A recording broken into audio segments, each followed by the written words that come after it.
Ce journal vous est offert par DACO SARL, société d'expertise comptable et de fiscalité.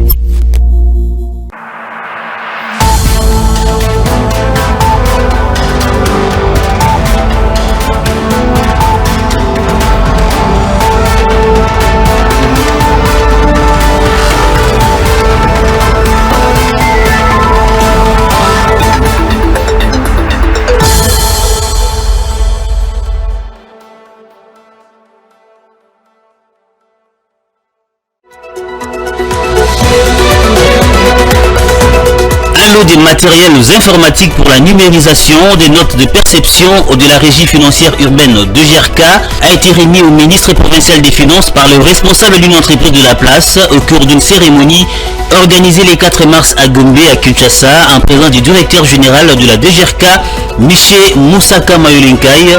Ce premier lot servira à la formation du personnel de cette institution urbaine. Et puis, les entrepreneurs œuvrant dans certains secteurs, dont la savonnerie et celui de la craie, déplorent la concurrence déloyale imposée par les commerçants et expatriés, mais aussi les coûts élevés pour l'obtention des documents nécessaires pour la création d'une entreprise. Ils ont appelé ce mardi les autorités à s'investir davantage dans le sens des remédieux à cette situation. Et voilà tout pour les titres, mesdames et messieurs, bienvenue à tous. Après sa participation au forum diplomatique d'Antalya en Turquie, le président de la République Félix Antoine Tshisekedi séjourne depuis le lundi à Doha, capitale du Qatar, avec pour objectif de renforcer la coopération et les échanges commerciaux. D'importantes rencontres sont ainsi prévues dans le cadre du renforcement de la coopération entre la République démocratique du Congo et le Qatar. Commentaire.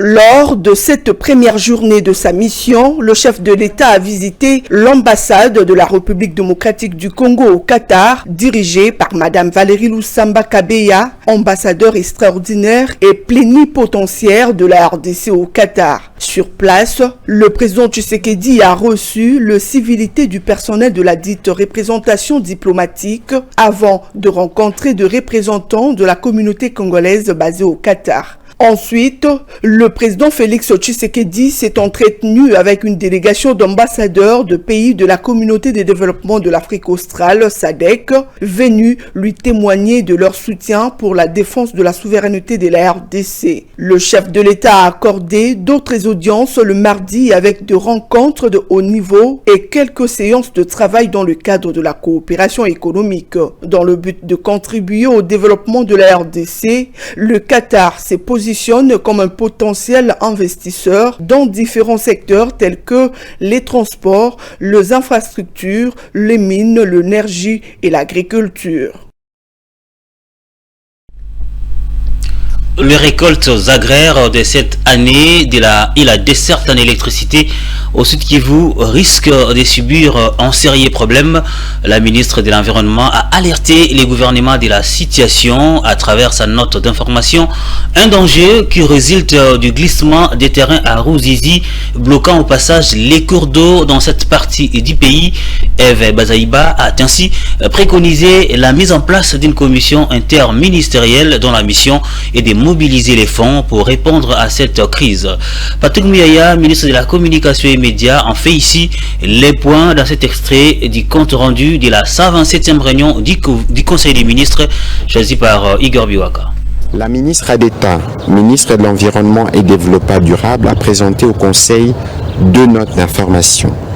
La première concerne la situation des glissements de terrain dans la vallée de la Ruzizi dans le sud Kivu, intervenue le 23 février 2024. Elle a indiqué que sa gravité non seulement le fait de la boue qui est déversée et bloque le cours de la rivière Ruzizi qui serpente la vallée, mais aussi la destruction de la frontière naturelle avec le Rwanda, sans oublier le risque des inondations sur la ville d'Uvira et la ville de Bukavu dû à ces blocages de cours d'eau de la Ruzizi. Les récoltes agraires de cette année et la desserte en électricité risquent de subir un sérieux problème avec comme conséquence la famine, les coupures d'énergie électrique. Bien plus, avec les velléités expansionnistes du Rwanda voisin, il y a risque de falsification des limites de frontières entre nos deux pays profitant justement de cette situation. De ce fait, elle a préconisé que le gouvernement mette en place rapidement une commission interministérielle chargée d'évaluer rapidement les besoins et de coordonner l'action sur terrain. La mission de la dite commission consistera à la mobilisation des fonds avec la main-d'œuvre de l'Office des routes, Office de voirie et drainage et les génies militaires pour débouer le cours de la rivière afin de prévenir les risques imminents. Vous l'avez suivi au sommaire de ces journaux, un lot des matériels informatiques pour la numérisation des notes de perception de la régie financière urbaine de Jerka a été remis au ministre provincial des Finances par les responsables d'une entreprise de la place au cours d'une cérémonie organisée le lundi 4 mars à Gombe, à Kinshasa, en présence du directeur général de la DGRK, M. Moussaka Mayulenkai. Ce premier lot servira à la formation du personnel de cette régie. Igor Biwaka, Grace Luyanga et Jérès Loutete pour les reportages.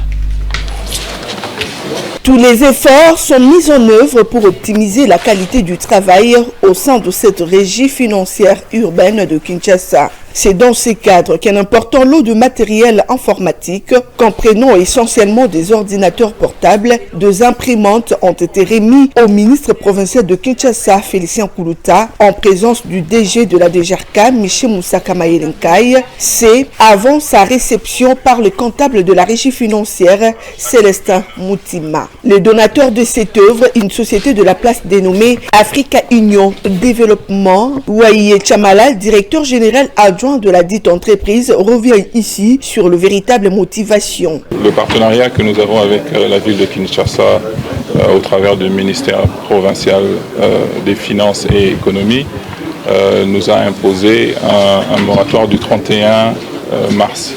Donc aujourd'hui nous sommes le 4, nous avons les équipements, ils sont là. Aussitôt que nous avons la liste des utilisateurs qui nous seront transmises, à ce moment-là, nous allons déployer et former les utilisateurs à compter dès demain. Et nous avons l'ambition de former des formateurs, c'est-à-dire que les premiers utilisateurs qui vont venir, nous allons les former pour qu'eux soient capables de former d'autres personnes sur le terrain, là où nous ne pourrons pas physiquement être là. Cette dotation de matériel s'inscrit dans le cadre du contrat qui lie l'entreprise donatrice à l'administration fiscale urbaine, l'a ainsi fait savoir Jean-Marc Mapimbu, chef de division chargé de taxes. Il s'agissait de parachever un contrat entre Africa Union Développement et la ville de Kinshasa sur la numérisation des notes de perception. Ces premiers lots d'ordinateurs portables est destiné à la formation du personnel de la Direction générale de recettes de Kinshasa de Jerka par le formateur de l'entreprise donatrice. C'est là pour les aider à bien accomplir leur mission d'encadrement de la grande échéance de l'impôt foncier qui s'annonce pour le 31 mars 2024. Dans un autre chapitre, 40 km des routes stabilisées des dessertes agricoles sont attendus dans les cadres du programme de développement local des 145 territoires, ce qui, de l'avis d'un expert du ministère du Plan, répond valablement aux 6 axes prioritaires du chef de l'État. La mise en œuvre de ces programmes prévoit ainsi d'accorder de l'indépendance financière à plus ou moins 5 millions de Congolais. Igor Biwaka pour les précisions. Depuis l'exécution de ces programmes de développement local des 145 territoires, plusieurs ouvrages sont déjà disponibles. Selon les prévisions de la phase 1 de ces programmes gouvernementaux, au moins 198 écoles, 786 centres de santé et 142 bâtiments administratifs ont été déjà érigés et sont prêts pour utilisation. De réalisation, à en croire cet expert au ministère du Plan, qui croise favorablement les 6 axes prioritaires du chef de l'État. Avant de révéler que 40 000 km des routes stabilisées de dessertes agricoles sont attendues dans le cadre du PDL 145 territoires. Elle est intégrée dans ce programme qui devrait qui prend en charge 40 000 km de route de certains kilomètres. Et le chef d'État a donné comme instruction que nous devons sortir de la logique de route en perpétuité. Si ça intègre des fois avec une saison diffuse pour passer de route stabilisée. Ces programmes, qui visent entre autres la redynamisation des économies locales, prévoient d'accorder de l'autonomie financière à la population congolaise. Le développement de 145 territoires prévoit de donner l'indépendance financière à plus ou moins 5 000 ménages. C'est énorme.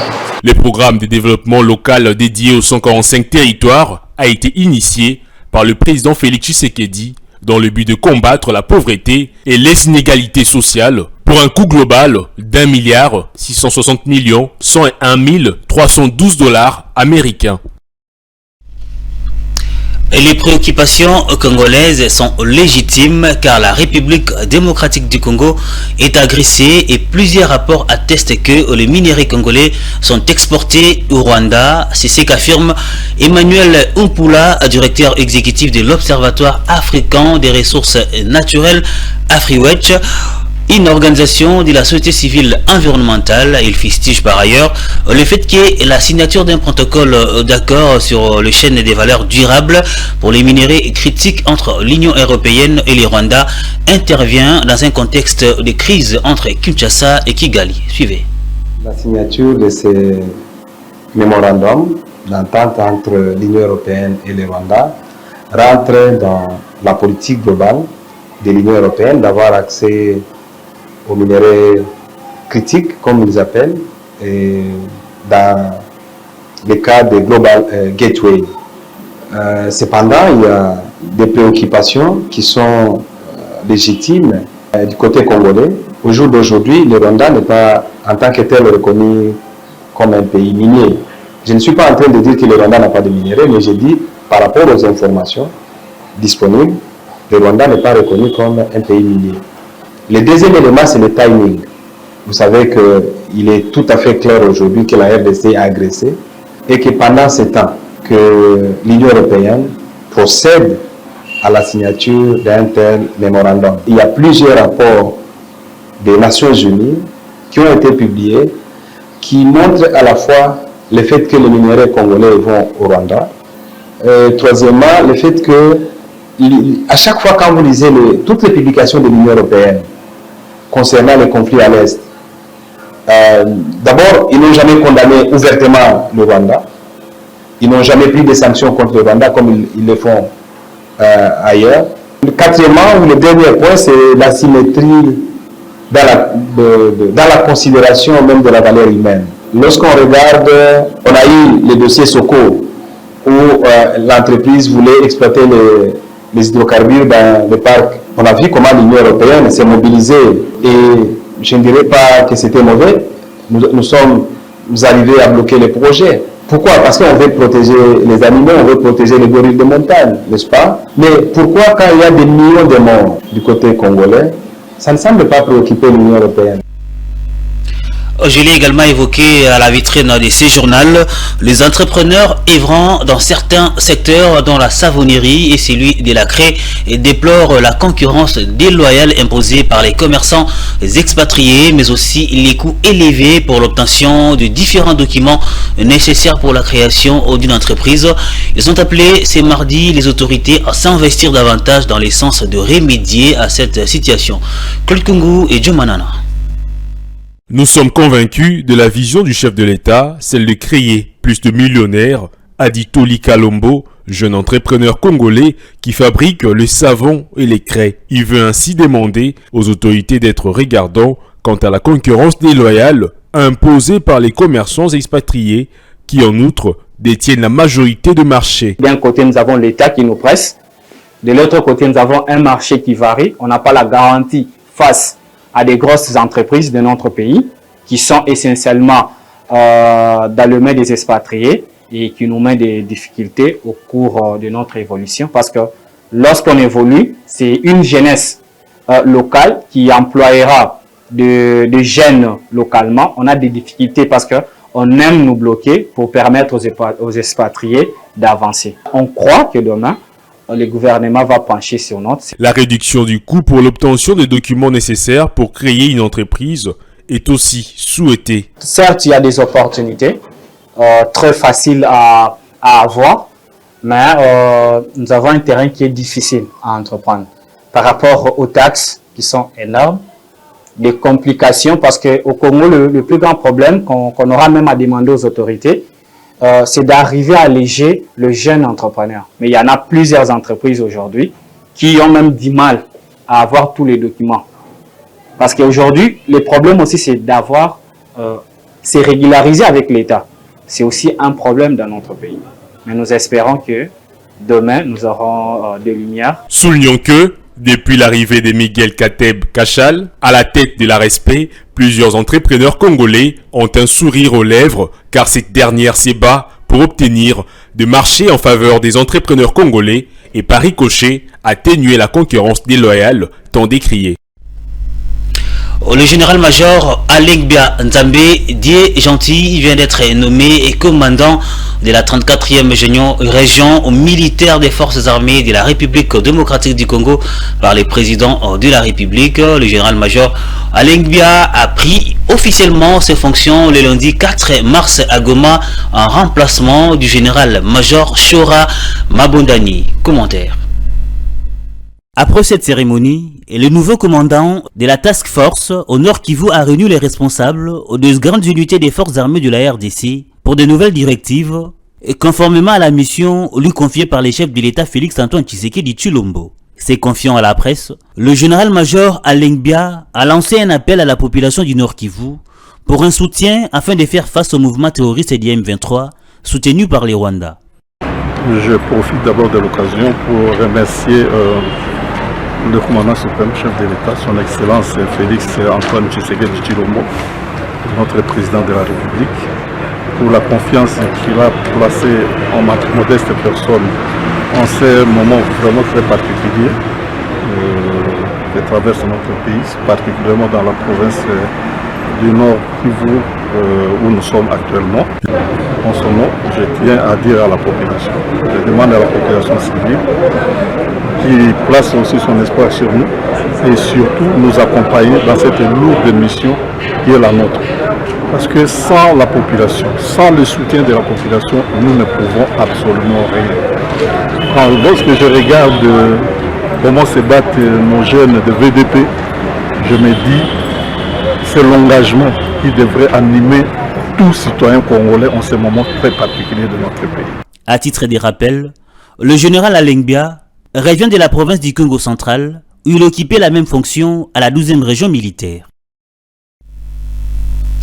Les conflits fonciers entre les parcs nationaux de Virunga et la population du village Nzulo dans les territoires des Massissi auraient fait surface. Dans une déclaration faite le lundi 4 mars 2024, les conseils territoriaux de la jeunesse des Massissi ainsi que la société civile du groupement Kamuronza et Mupfuni Shanga ont exprimé leur mécontentement dans les traitements et réponses réservées aux différentes questions liées à la gestion du parc national des Virunga. Ils accusent les gestionnaires de ces parcs de créer un flou pour ces dossiers fonciers déjà clos. On les écoute dans cet extrait. Le conseil territorial de la jeunesse de Massissi, la société civile Force Vive du groupement Kamuronza et Mupfuni Shanga exprime un sentiment d'indignation et fixe l'opinion locale, nationale, internationale par rapport au comportement de l'ICSN dans le traitement et réponses réservées aux différentes questions alliées avec la gestion du parc national de Virunga. En effet, une déclaration sans date et numéro dénommée Appel à la prudence et à la vigilance de la population de Goma et ses environs, référence faite au dossier d'Nzulo, ces organisations emboîtent les pas de leurs donataires pour créer un flou dans un dossier pourtant clos et dont les membres de la communauté locale jouissent paisiblement de leurs droits fonciers sur les terres de leur attachement traditionnel. L'attitude de ces organisations n'étant autre que d'amplifier les conflits dans le but d'insulter de nouvelles tension pour une population longtemps victime des atrocités et des assassinats de leurs fils et filles orchestrés par certains individus employés de l'ICCN et son partenaire Virunga. Des individus et organisations qui s'enrichissent en exacerbant des conflits interminables autour du périmètre du parc national de Virunga, et c'est dans cette logique qu'il faudra inscrire la démarche de ces organisations marionnettes instrumentalisées par des individus identifiés à des employés de l'ICCN et Fondation Virunga, lesquels tirent bénéfice des conflits persistants dans les limites du parc national de Virunga. C'est ici l'occasion de solliciter l'implication des autorités de veiller à ce que les membres de la communauté autochtone d'Nzulo jouissent paisiblement de leurs terres ancestrales. La revue de presse s'en maintenant et tout de suite avec Juvette Mbelou.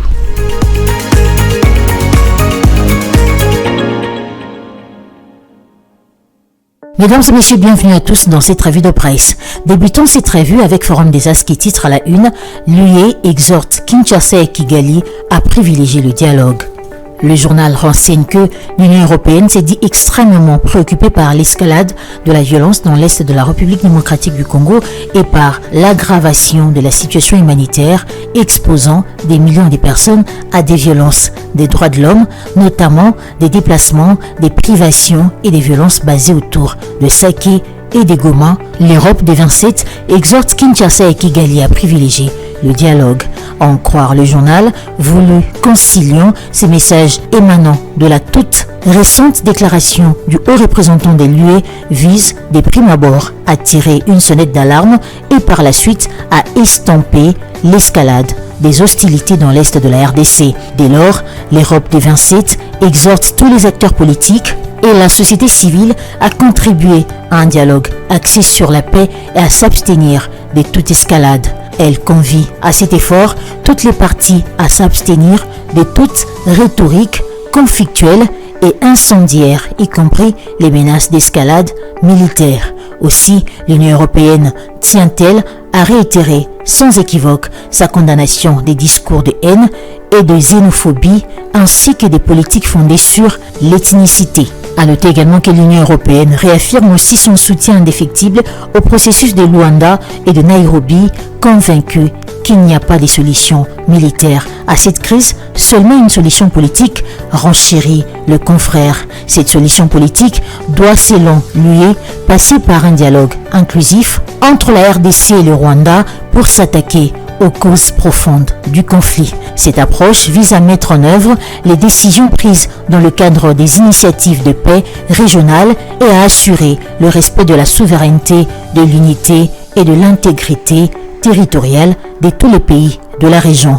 Les feuilles de route existantes doivent ainsi être mises en œuvre et les mécanismes de vérification existants être réactivés, a fait savoir le journal. Poursuivons cette revue de presse avec la prospérité qui titre pour sa part ARSP Kibali Gold Mine, 394 marchés disponibles et ouverts aux sociétés sous-traitantes congolaises. La consoeur indique que Miguel Kachal-Katembe, directeur général de l'ARSP, salue vivement la détermination du président de la République en faveur de la création de la classe moyenne véritablement congolaise. Dans une déclaration, le DG de Kibali Gold Mine a indiqué, je cite, « C'est à nous de reconnaître et de corriger les erreurs du passé afin d'accompagner le combat noble du DG Miguel Kachal qui s'inscrit clairement dans la vision du chef de l'État. » C'était à l'issue de la signature d'un acte transactionnel qui met fin au litige de la société qui dirige, tout en annonçant officiellement l'ouverture et la disponibilité dans différents domaines de ses activités des 394 marchés de sous-traitance qui reviennent désormais aux sociétés congolaises éligibles et dont l'expertise est avérée. Pour sa part, le DG Miguel Kachal a vivement salué à cette occasion la détermination du président Félix Tshisekedi pour la création de la classe moyenne véritablement congolaise. Ici est de signaler que le respect de la loi sur la sous-traitance et ses mesures d'application reste le seul moyen efficace pour l'ARSP de faire participer les Congolais à la chaîne de valeur de l'exploitation des matières premières pour n'importe quel investissement étranger réalisé en RD Congo. Fin de cette revue de presse. Merci à vous de l'avoir suivi.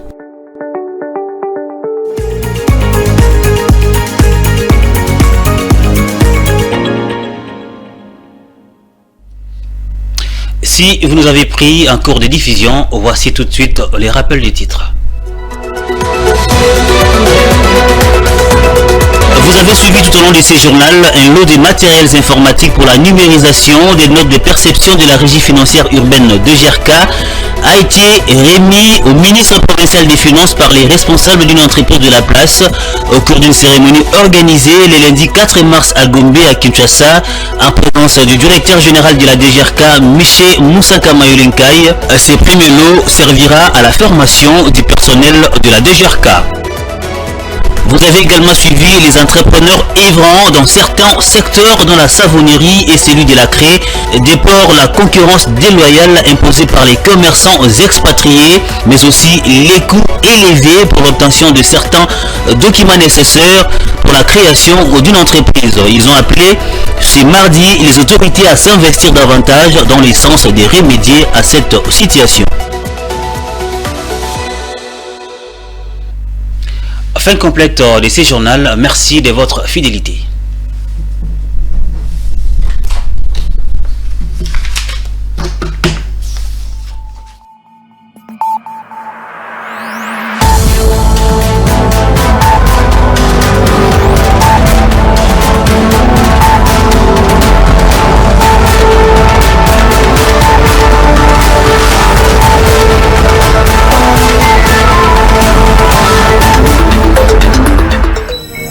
Ce journal vous a été offert par DACO SARL, société d'expertise comptable et de fiscalité.